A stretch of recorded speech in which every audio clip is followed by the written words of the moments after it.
Hai semua, kembali lagi di Alvin Koketil. Hari ini aku mau update tentang sulcataku ya teman-teman ya.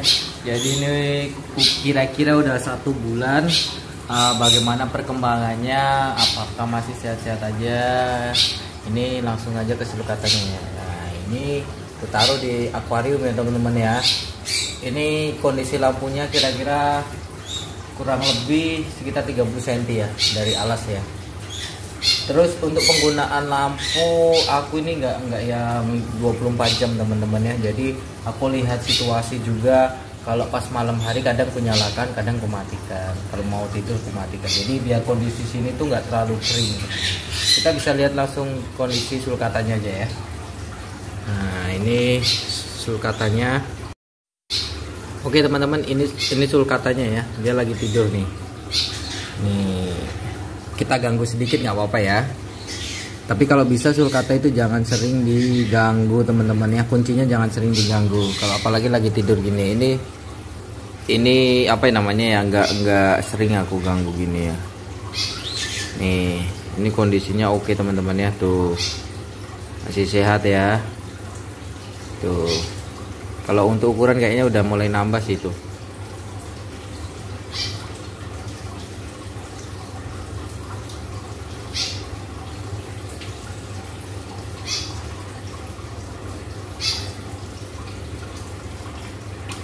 Tuh, untuk hidungnya plong ya. Ini basah hidungnya karena dia habis makan apa namanya, habis kurendam terus makan sayur ya. Jadi sehat biar basah. Cuma kalau dilap gini ya udah plong. Tuh lubangnya plong. Nah ya, pokoknya bisa terlihat plongnya teman-teman ya.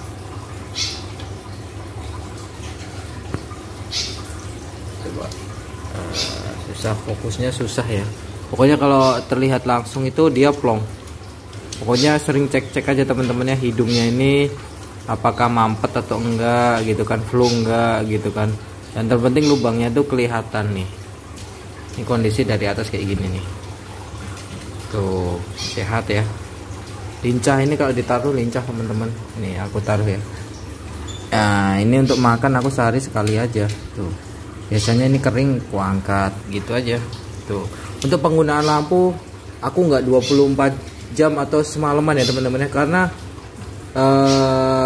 setelah beberapa minggu ini aku pelihara sulcata, dia itu nggak bisa kondisi terlalu kering teman-teman ya.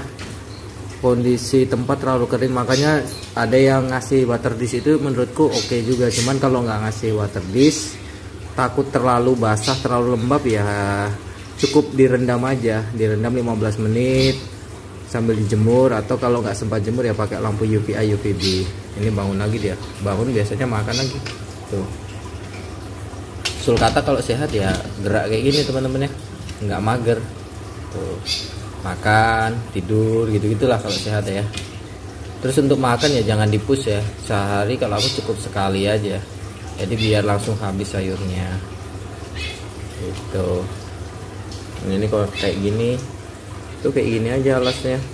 Aku nggak suka pakai Coco Chip ya, karena kemarin sedikit kulihat tuh agak-agak apa ya, agak sedikit bodoh ya kura-kura ini ya. Jadi Coco Chip itu mau dimakannya sama dia ya, daripada berisiko. Ini ngantuk dia tuh, nguap dia. Berisiko termakan, lebih baik ya alas kayak gini, karpet talang, atau ada juga karpet yang untuk kayak kamar mandi gitu, anti licin. Nah itu bisa juga. Nah, untuk lampu aku pakai Nomoy teman-teman, tuh pakai Nomoy, fittingnya fitting biasa, fitting untuk khusus untuk lampu reptil ya. Jangan pakai fitting lampu belajar ya teman-teman ya, itu berbahaya karena apa ya, atasnya ini tuh dia bukan besi bahannya, nanti meleleh takutnya teman-teman, karena terlalu panas. Makanya gunakan fitting khusus untuk reptil.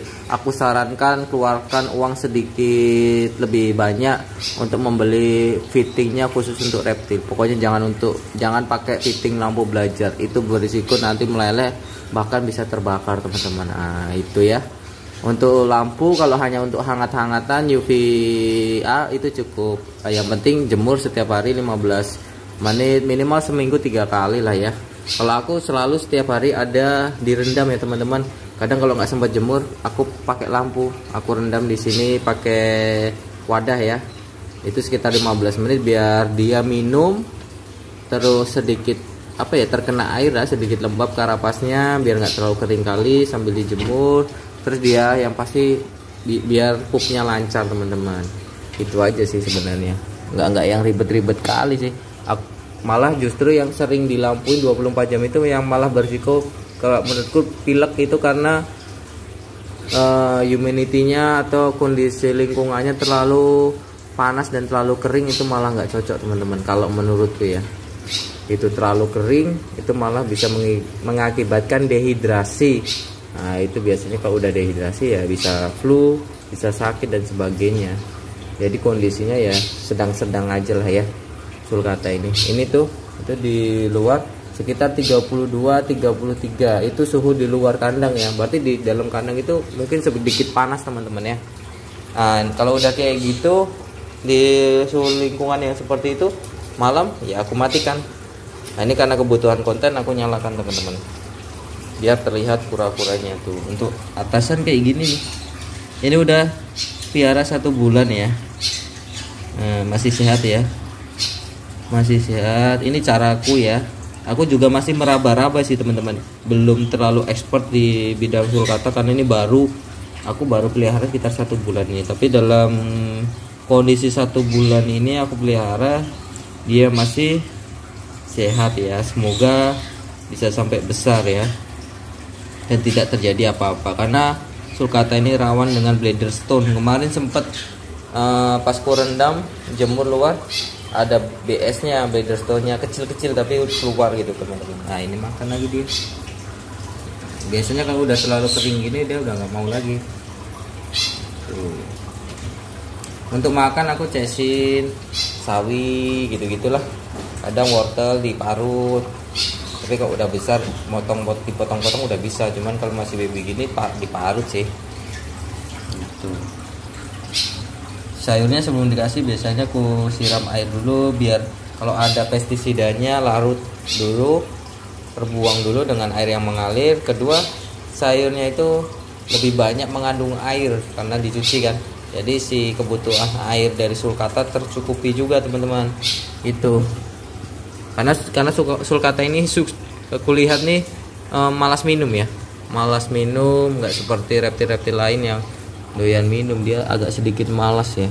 Tapi kalau sayurnya basah itu sebenarnya sudah cukup lah, tanpa dikasih minum pun sudah cukup. Seperti iguana aku di luar itu ya kan sifatnya kering juga ya, itu nggak pernah aku kasih minum teman-teman sama sekali. Tapi setiap kali pemberian pakan sawi selalu kucuci, jadi kebutuhan air tercukupi. Karena reptil ini minumnya nggak terlalu banyak teman-teman, itu cuma tetap butuh minum. Nah, caranya itu dengan sayurnya disiram dulu jadi basah gitu dia. Nah ini biasanya tidur lagi sih. Ini nanti dikasih makan sore lagi gitulah. Aku biasanya ngasih makan tiap sore, sehari cukup sekali ya. Jadi makanan langsung habis. Ini kan ini sisa ini nggak makan nih, biasanya jadi kering karena ada lampu. Ini berapa menit aja udah mulai layu-layu gitu. Nah ini biasanya aku angkat gitu. Nih kayak gini ya tuh. Terus yang selanjutnya, piara sulcata jangan sering dihandle teman-teman ya, karena dia itu kulihat tuh kalau sering diangkat gampang stres ya. Binatang kalau sudah stres itu rawan sakit teman-teman ya, bahkan bisa sudden death karena terlalu stres ya itu.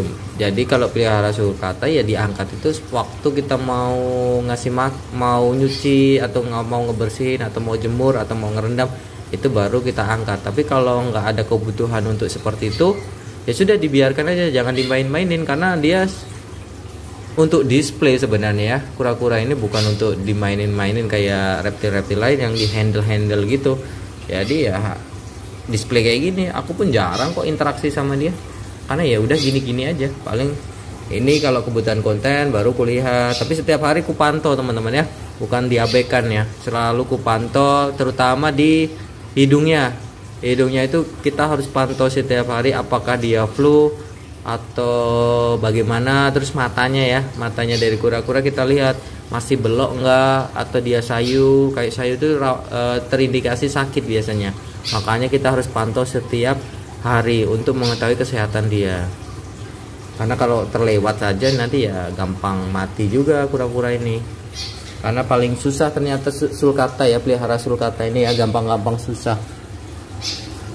Kalau kita udah tahu caranya ya mudah ya, cuman karena aku baru pertama pelihara, bener-bener harus kupantau ini teman-teman, sambil aku mempelajari karakteristik hewannya. Jadi kalau kita udah tahu karakternya, bagaimana kita lebih aman lah dalam memelihara ya. Dalam memelihara bisa syukur-syukur bisa sampai besar ya dan dewasa ya. Karena ya memang sulcata kalau masih baby murah harganya, sekarang udah sangat terjangkau. Cuman kan kalau size-nya udah besar, apalagi usianya udah bertahun-tahun ya nggak bisa dibilang murah juga, karena kan kita orang itu ngebeli waktu ya teman-teman ya. Semakin dewasa biasanya tetap semakin mahal, harganya tetap stabil kalau menurut saya yang dewasa itu. Memang kalau baby-babyan ya murah, karena kadang untuk menjadi besar susah juga kan, waktunya juga lumayan lama, bisa bertahun-tahun, bisa 2 tahun, 3 tahun, bahkan bisa 5 tahun baru terlihat sedikit besar ya. Nah itulah yang bikin mahal itu, membeli waktunya teman-teman untuk memeliharanya selama bertahun-tahun itu. Mungkin kontennya hari ini segini aja ya. Ini updatean sulcataku masih sehat ya, semoga sehat terus ya. Nanti bakal ku update lagi, mungkin beberapa minggu lagi bakal ku update lagi perkembangannya seperti apa. Nanti kita ukur lagi size-nya berapa. Mungkin ini kalau aku lihat sih ya belum terlalu signifikan ya naiknya ya. Kemarin 4,5 atau berapa ya, mungkin ya sekitar 5 cm lah inilah kira-kira lah ya. Naiknya 0,5an, baru 1 bulan juga. Oke, mungkin itu aja, bye bye.